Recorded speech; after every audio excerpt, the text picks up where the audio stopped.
Updated August 9, 2018, 16 hours 54 minutes and 8 seconds for Ralph Kelly. The footage opened up old wounds. "It shocked me," Mr. Kelly told ABC News. "And act like that. It was an assault, and I think the AFL needs to look past this one incident and think about violence per se. They need to make change." Mr. Kelly is referring to the punch that reverberated around Australia this week.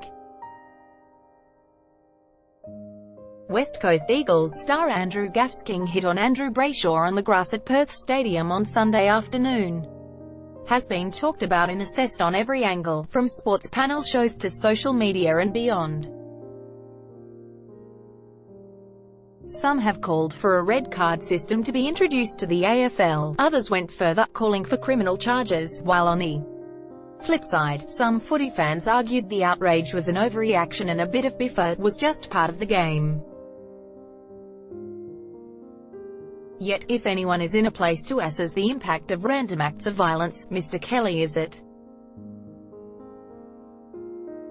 The father of Thomas Kelly, the 18-year-old killed after an unprovoked king hit in Sydney's King's Cross in 2012, has been advocating for the reduction of violence in the community.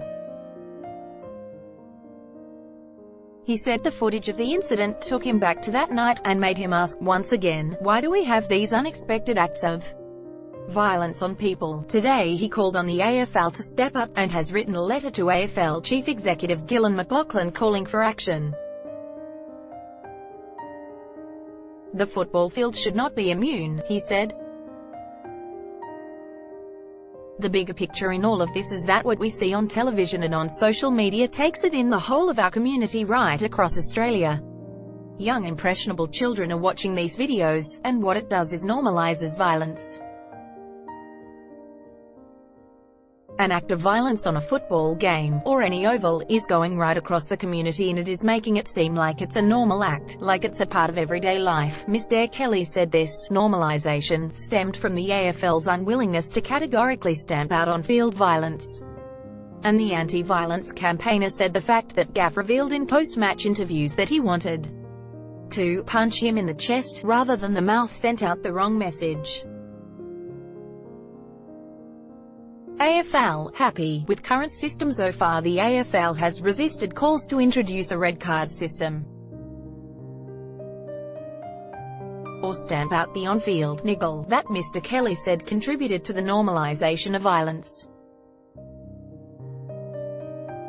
Speaking on commercial television this week, AFL Chief Executive Gillon McLachlan said the AFL's current system worked. "I don't know that a red card would have changed anything about what happened on Sunday, in terms of the action," he said. "I do believe players are held accountable, and I do believe generally it is a deterrent for acts like that. We don't see that stuff much in our game anymore. I think we have a system that works well generally. For 1 or 2 incidents a year, the deterrent is there." Responding to Mr. Kelly's comments today, an AFL spokesman echoed the line that a red card system was not necessary. Gaff, who showed immediate remorse over the incident, was given an 8-week suspension and will miss the rest of the season. Brayshaw underwent surgery and will also miss the rest of the season. The scars of his broken jaw will last longer.